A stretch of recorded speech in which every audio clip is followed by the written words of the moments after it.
মূলধন জোগাড় করার একটা পদ্ধতি আমরা আপনাদেরকে শিখিয়ে দেব। এখানে আমি 7টা পদ্ধতির কথা বলবো আপনাদেরকে। মূলত এই 7টা পদ্ধতি যদি ফলো করেন তাহলে আমার ধারণা আপনি মূলধন সংগ্রহ করতে পারবেন। এখন থেকে আমরা আস্তে আস্তে আমরা এখন বিভিন্ন দিকে চলে যাব। আপনি মূলধন কীভাবে জোগাড় করবেন, আইডিয়া কীভাবে জেনারেট করবেন, সেল কীভাবে করবেন, এই দিকে আমরা আস্তে আস্তে চলে যাব। আজকে মূলধনের প্রথম সেশনটা আমরা কথা বলবো কিভাবে। সবাই বলে যে আমি তো ব্যবসা করতে চাই কিন্তু আমার টাকা নেই, কিন্তু আমি আপনাদের প্রমাণ করে দিব যে ব্যবসা করার জন্য আসলে অনেক টাকার দরকার নেই। অল্প কিছু টাকা, 5,000, 10,000, 15,000, 20,000 কিংবা 1 লক্ষ টাকা বিজনেস শুরু করার জন্য খুবই ভালো একটা মূলধন। সেটা আমি এবং আপনি ছোট ছোট অ্যামাউন্টগুলোকে এক পর্যায়ে 1 লক্ষ টাকা নিয়ে যেতে পারলে এই 1 লক্ষ টাকা দিয়েই কিন্তু আপনি অনেক ভালো একটা ব্যবসা শুরু করতে পারেন। সেটা আমি আপনাদেরকে দিনে দিনে প্রমাণ করে দেব। এবং আপনারা যদি আমার ইউটিউবের যে আমাদের ইউটিউব চ্যানেলের যে লাইভগুলো আছে সেইগুলোতে যে স্টোরিগুলো আছে সেগুলো যদি আপনারা দেখেন, সেখানে কিন্তু আপনারা দেখতে পাবেন যে আমরা খুবই অল্প টাকায় তারা শুরু করে মাত্র 5,000, 10,000, 15,000, 20,000, 50,000 টাকা দিয়ে শুরু করে এখন 5 লাখ, 10 লাখ, ইভেন 50 লাখ টাকাও সেল করছে। এরকম অনেক এক্সাম্পল কিন্তু আমরা আপনাদেরকে দেখিয়েছি। সো আজকে যে সেশনটা বলার চেষ্টা করব সেটা হচ্ছে যে মূলধন জোগাড় করার একটা পদ্ধতি আমরা আপনাদেরকে শিখিয়ে দেব। এখানে আমি 7টা পদ্ধতির কথা বলবো আপনাদেরকে। মূলত এই 7টা পদ্ধতি যদি ফলো করেন তাহলে আমার ধারণা আপনি মূলধন সংগ্রহ করতে পারবেন। আপনি ব্যবসা করার জন্য তো মূলধন সংগ্রহ করতে হবে, তাই না? আপনি একজন নতুন ব্যবসায়ী, ক্ষুদ্র ব্যবসায়ী, আপনাকে কিন্তু কোনো ব্যাংক বা কেউ টাকা দিবে না। অনেক সময় ধার করে বা আইডিয়া সেল করে টাকা নেওয়া যায়, কিন্তু আমি মনে করি যে আমি নিজের জীবনে যা যা করেছি সেই কাজগুলো আমি সবসময় অন্যদেরকে করতে অনুপ্রাণিত করব। আমি একইভাবে এই 7টা জিনিস আমি নিজেই ফলো করতাম। একই ফলো করে আমি কিন্তু মূলধন জোগাড় করেছি এবং আমি আমার ব্যবসার প্রথম যে পুঁজি 50,000 টাকা সেটা আমি জোগাড় করেছি এই 7টা মেথড ফলো করে। সেটা হচ্ছে যে ব্যয় থেকে, প্রতিদিনের ব্যয় থেকে সাশ্রয় করে। আমাদের কিন্তু আয় করি আর না করি আমাদের কিন্তু প্রতিদিন একটা খরচ আছে। আপনি হিসাব করে দেখেন, সেই খরচটা থেকেই কিন্তু আপনি সাশ্রয় করতে পারেন, নানানভাবে সাশ্রয় করতে পারেন। যেমন প্রথমেই আমি যেটা বলতে পারি, অনেকে সিগারেট খায়। কি দরকার? একটা পজিটিভ কোনো কারণ বলতে পারবেন যে সিগারেট খেলে কোনো একটা পজিটিভ কিছু হয়? সবই নেগেটিভ। আপনার জীবন শেষ, আপনার কনফার্ম ক্যান্সার হবে। তাহলে এই সিগারেট খেয়ে আপনি টাকাও নষ্ট করছেন, সেভিংসও প্রবলেম হচ্ছে, শরীরটারও শেষ করছেন, সবই ধ্বংস। এই সিগারেটের টাকাটা আপনি সেভ করেন, আজকে ছেড়ে দেন সিগারেট। কী দরকার? আমি খাই না সিগারেট, আমার তো জীবন চলে যাচ্ছে। সো সিগারেট না খেয়ে থাকা যায়? সো যারা সিগারেট খান তাদেরকে বলছি সিগারেট ছেড়ে দিয়ে ওই টাকাটা সেভিংস করুন। আপনি যদি চিন্তা করেন আপনার কাছে টাকা পয়সা আছে, সিগারেটের টাকা দিয়ে আপনি আরেকজনের একটা বাচ্চার লেখাপড়া, একটা অসহায় বাচ্চার লেখাপড়ার দায়িত্ব কিন্তু আপনি নিতে পারেন। নানানভাবে চিন্তা করা যায় যে আমি সিগারেট ছেড়ে দিয়ে একটা মহৎ কাজ করলাম। সেভিংস আমি না করলাম, হ্যাঁ এটা সেভিংস করে আমি একটা মহৎ কাজ করলাম, বা আমি আমার ব্যবসার মূলধন জোগাড় করলাম।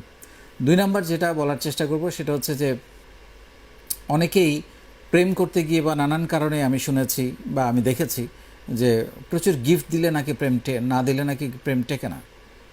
তো কী লাভ হচ্ছে? মানে আপনার প্রেমের শর্তে কোথাও লেখা নাই যে গিফট না দিলে প্রেম টিকবে না। এরকম প্রেম তো দরকার নাই। আলটিমেটলি প্রেম টিকবে না, কারণ কোনো না কোনো এক সময় আপনি তো রোজগার করেন না, আপনি গিফট দেবেন কোত্থেকে? সো আপনার সেই প্রেম দরকার নাই। আপনি বরং সেই গিফট না দিয়ে সেই টাকা সেভ করুন, করে একটা ব্যবসা করুন, প্রেম আপনাকে খুঁজবে। আপনার নিজের যখন একটা স্টেবিলিটি হবে, প্রেমই আপনাকে খুঁজবে। সো এইসব গিফট দেওয়া প্রেম আমি মনে করি যে কোনো প্রয়োজন নেই। আরেকটা হচ্ছে যে কথা বলা। দেখেন আপনি মোবাইলে আমরা অনেকেই কথা বলি, একটা কথা যেমন এখানেও প্রেমের ব্যাপারটা আসতে পারে যে অনেকে প্রেম করতে গিয়ে সারা রাত মোবাইলে কথা বলেন, তারপরে বিলটা কে দিচ্ছে? তারপরে যে কোনো একটা কথা হয়তো 2 মিনিটে বলা যায়, কেউ 10 মিনিট, 15 মিনিট, লাভ নেই তো, কোনো সময় নষ্ট হচ্ছে। ওই যে সময়, ওই যে আমাদের 72 বছর গড়ায়ু, ওই যে 24 ঘন্টার একদিন চলে গেল, একদিনের কত ঘন্টা চলে গেল, তা আমরা টাইম কমাই। ওই যে আমি বারবার বলি 4 ঘন্টার সময় বাঁচান প্রতিদিন। 4 ঘন্টার সময়কে আপনি ব্যবহার করেন স্কিলসে, পার্ট টাইম কাজে, পার্ট টাইম ব্যবসায়। সো আপনি এইভাবে কিন্তু সময় বাঁচাতে পারেন। অনেকেই এইসব কাজ করে কোনো লাভ তো হচ্ছে না, বরং আপনার সেইখানে আপনি সেভ করতে পারেন। তারপরে অনেকে আছেন হঠাৎ করে অনেক শখ তৈরি হয়, যে একটা শখের একটা ক্যামেরা বা একটা মোটরসাইকেল বা কিছু একটা কিনে ফেললাম। একটু পিছাই শখটাকে 2-3 বছর, 5 বছর, আরও বড় কোনো শখ পূরণ করি, মোটরসাইকেলের জায়গায় গাড়ি কিনি, তাই না? তাহলে সেই শখটা পূরণ করার জন্য আরেকটু ওয়েট করি আমরা। ক্যামেরা মানে কেনার চেয়ে বড় একটা ফোন আমি কিনতে পারি এক পর্যায়ে গিয়ে, দামি ফোন, সেই জায়গায় নিয়ে যাই নিজেকে।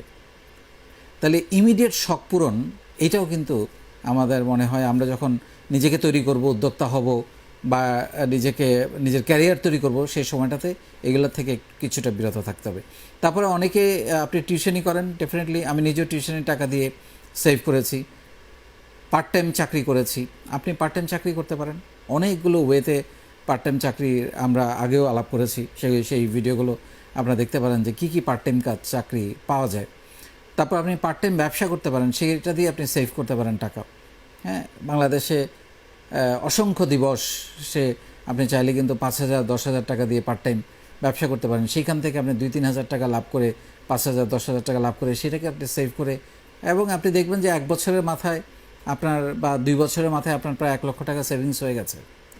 সো এইভাবে এই 7টা মেথড যদি আপনি পালন করেন, যে 7টা মেথডের কথা আমি বললাম। তারপর আরেকটা মেথড হচ্ছে যে বন্ধুদের সঙ্গে আড্ডা। 7 নম্বর, আমরা অকারণে বন্ধুদের সঙ্গে অনেক আড্ডা দিয়ে সময় তো নষ্ট করি, তারপরে হচ্ছে যে খাওয়া দাওয়া, রেস্টুরেন্টে বসে অবশ্যই আপনি করবেন, বন্ধুদের সঙ্গে আড্ডা দরকার আছে, কিন্তু সেই আড্ডাটা কি কোয়ালিটি হচ্ছে এটা একটু ভেবে দেখুন। কারণ আপনার বন্ধুত্বের সার্কেল আপনাকে কিন্তু হয় উপরে উঠে নিয়ে যাবে অথবা ধ্বংস করে দেবে। সো আপনি কাদের সাথে মিশবেন, এটা আমি বারে বারে বলি, কাদের সাথে মিশবেন আপনার সার্কেলটা আগে ঠিক করুন। সেই সার্কেলটা যখন আপনি ঠিক করবেন তখন দেখবেন যে সব কিছু, ওরাও ক্যারিয়ারিস্টিক, আপনিও ক্যারিয়ারিস্টিক, তখন সব কিছু হিজিজ হুজুজ হয়ে যাবে। সো সেই জন্য আমি বলছি যে এই প্রতিটা বিষয়ে যদি আপনি একটু কনসার্ন হন, আপনি দেখবেন যে প্রতিদিন প্রতি মাসে আপনি কিছু না কিছু সেভ করতে পারছেন।